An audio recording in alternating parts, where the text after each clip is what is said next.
Not Nick Cannon snitching on himself and admitting to attending Diddy's parties when he was just a teenager.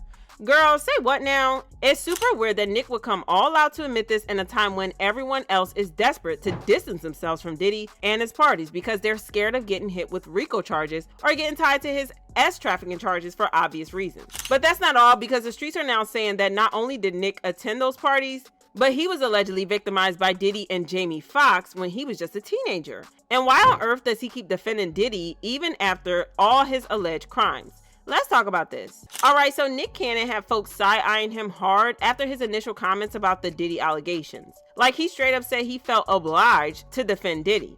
This whole thing popped up again from an old interview on his show Council Culture, where he was chatting with Ian Levanzant about the situation. Now, to be fair, Nick did mention he feels bad for Cassie and is praying for her, but when it came to actually condemning Diddy's actions, he was really hesitant. He basically said it's tough for him to say anything bad about Diddy because they're cool like that. I find difficulty in it when I'm asked about people that I know about. It was either Breakfast Club or Angela Yee or something, and they asked me about Puff, and I answered it as honestly as I knew how to answer it. I know these people, they're not just public figures to me. So I have to almost do this dance about when it comes up, because just as much as I know Diddy, I know Cassie. I think what they brought up is like, I saw that, I kind of was saying I'm praying for Cassie, trying to find the high frequency in knowing the story, knowing the right thing to talk about. I was like, this is someone who was hurt, who was victimized. But then when this question goes a little bit further, like, so what about Puff? It's like, I don't know how to feel about that. It goes without saying that this rubbed a lot of people the wrong way. Knowing someone personally doesn't change the fact that wrong is wrong. We all saw that disturbing video of Diddy putting his hands on Cassie, so it's not even up for debate anymore. Her pain is real and it's out there for the world to see. But Nick just kept digging the hole. He actually said it's hard for him to call out Diddy because Diddy was there for him during a rough patch in his life. Then, as if that wasn't enough, Nick admitted his first instinct is to defend Diddy, even with full knowledge of everything he's done. When I was going through my stuff, someone that called, checked on me, stood by me, stood up for me, and I was like, what do I owe? Well, what does that mean, stood by you, stood up for you? Well, when no one else would protect me, or whether it's Puffy or whoever, you want to be their brother first, not their PR agent. But as a friend and as a brother, I want to defend. But that's not your job. It's not my job. So your advice to me is sometimes you just say, I'm going to reserve comment. That is my brother, and I'm going to reserve comment. So that goes back to what this is all about, healing in the public eye. As our brotherhood, it shouldn't be in the public. Child, that should have stayed in the drafts for sure. If he's really that torn about speaking on his brother, why not just sit this one out? Especially since so many of Diddy's industry friends have gone radio silent, pretending like they never even knew him. But Nick chose to go public with it, which only added to the weirdness. And now things are getting even sketchier. There are rumors swirling that Nick went through some seriously dark stuff when he was younger and trying to make a name for himself in both music and comedy. And guess who's being mentioned in this mess? Diddy and Jamie Foxx. Word on the streets is that before Nick blew up, he crossed paths with Jamie, who took him under his wing, inviting him to crash at his place. In one interview, Jamie even mentioned how he used to film all of Diddy's wild parties and casually dropped the fact that Nick was just 13 when he was crashing on his couch. Now, knowing the kinds of things that allegedly went down at these parties, it makes you wonder what Nick really went through at such a young age. I would show up to the party in my little in a little town car. There's town, you know, I grabbed me a town car so I could skirt.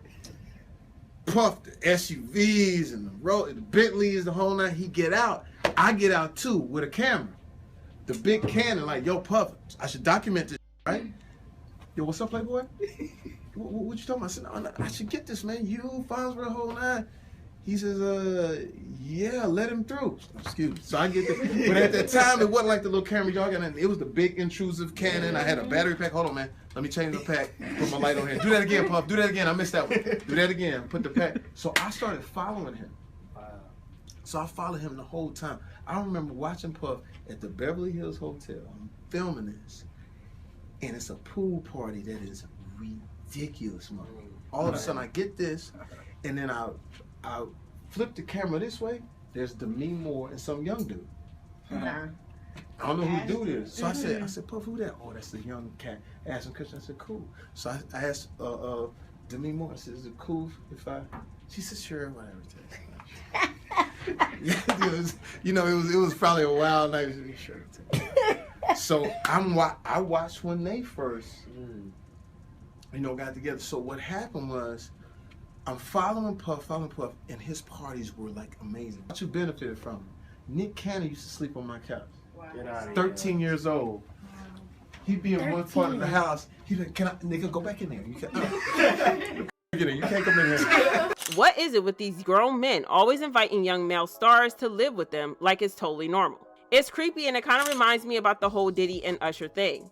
The whole Puffy Flavor camp situation is wild. Usher even admitted that when he was just 14, he was living with Diddy, witnessing all kinds of things no teenagers should be exposed to. Like, who even thought that was a good idea? And I lived with Sean Puffy Combs for a year. That's the crazy thing. Now, that was L.A. Reid's idea, right? We're sending you over to something called Puffy Flavor Camp. There you go. To learn Flavor Camp? Yeah, Flavor that's Camp. what it was called. And you're going to go to Puff Daddy's. He's going In the 90s, do you understand what that's like? Puffy's place was like just filled with chicks and orgies nonstop, right? No, not really. I mean, but hey, it was curious. I got a chance to see some things. Yeah, but you were 13. What were you seeing? I went there to see the lifestyle. Right. And I saw it. And it was but I don't know if I could indulge and understand what I was even looking at. It was pretty wild. So nobody tried to, some woman didn't come along. I didn't say that. Okay. I didn't say that. What I did say is that there were very curious things taking place. And I didn't necessarily understand it.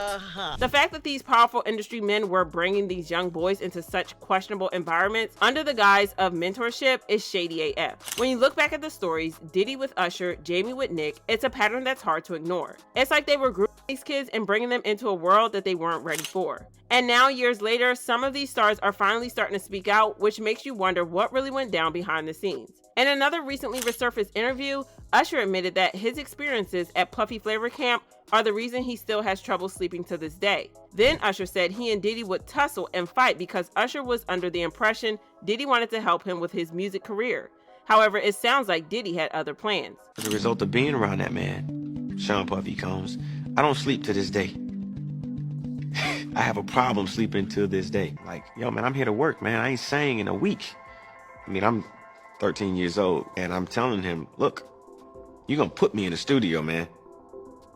You got Biggie Smalls in there, you got Craig Mack in there. I'm not here to party with you. I don't want to go to the clubs. Matter of fact, I'm too young to even be in here. Why you got me in clubs? We would fight, we would tussle. But after all those allegations against Diddy, complete with receipts and that footage of him getting physical with Cassie, Usher suddenly did a full 180 and started praising Puffy Flavor Camp, saying it was the best thing that ever happened to him. I don't think I would be the artist that I am today without the experiences that I had in New York City. You know what I'm saying? But so great to have had those experiences because, one, I didn't have a big brother and my dad wasn't there in my life as a kid. So all these experiences just readied me for life. So greater than just being an artist, that man helped me understand life. He helped me understand what it was to be an artist. He helped me understand what it was to be passionate about something. He helped me understand culture. He helped me understand business on a different level because I'm seeing him go from his independence to then becoming Puff Daddy. You know what I'm saying? And I got a front row seat looking at that.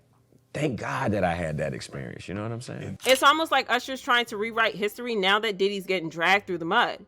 But let's be real, Usher's original story didn't exactly paint Flavor Camp in the best light. He was talking about being exposed to a whole lot of stuff that a 14-year-old had no business seeing.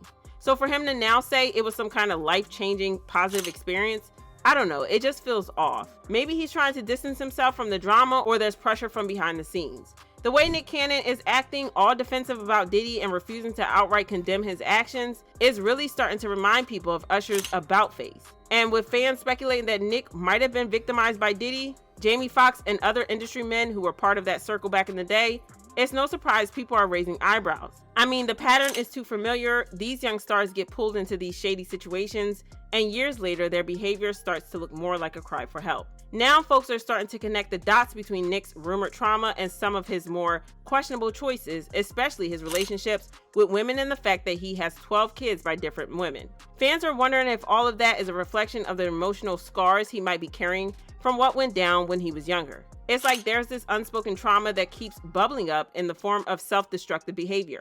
And honestly, if the rumors are true, it's heartbreaking because it would mean that Nick, just like so many others, never really got the chance to heal from whatever went down behind closed doors. I got more baby mamas than Lord knows how ever. Just wrap it up. Still coming. I'm like a seahorse out here. That's just the way I'm procreating. But it looks like Nick is pretty proud of his friendship with Diddy because he recently doubled down on his claims about attending Diddy's wild parties, talking about how much he loved them. I've even been at one when I was a kid, like 16, 17, standing outside. Nick. Yeah, This one. Come on. Yeah, I live my truth. Everybody gets scared to talk because they probably got something to hide. I ain't got nothing to hide. I don't have nothing to hide. I was in there Harlem shaking, doing all of that stuff, but it wasn't, come on, whatever. There that we are classifying a good party with a freak off. I just think it's hilarious. Who was drinking Brown Dot Ciroc? Let us know. That Brown Dot Ciroc. But see, that's the thing. I don't drink. I don't do. So I was like, I don't know all that. You was in a Diddy party sober? I'm in my life sober. I've never been drunk in my life. However, fans think that he's being kind of insensitive, considering how messed up the Diddy situation is, especially for the victims who have to relive their trauma all over again. Fans commented, "It's giving Puffy Flavor Camp alumni. He is letting his subconscious speak. Nick is living a very raggedy and reckless life. He has no moral compass and something is very off with him. This man has lupus and he's very sickly but continues to make babies. Help make it make sense. As I side-eye him, something is way off about this guy. People jokingly talk about all the kids that he has, but what's really going on with him? And I've heard several folks say he was actually sleeping on Diddy's couch at one point when he was a teenager. Hearing all we've heard about Diddy is scary thinking what possibly happened to him." But do y'all think that Nick was victimized or did he just love the parties? Drop your thoughts in the comments and then check out this next video.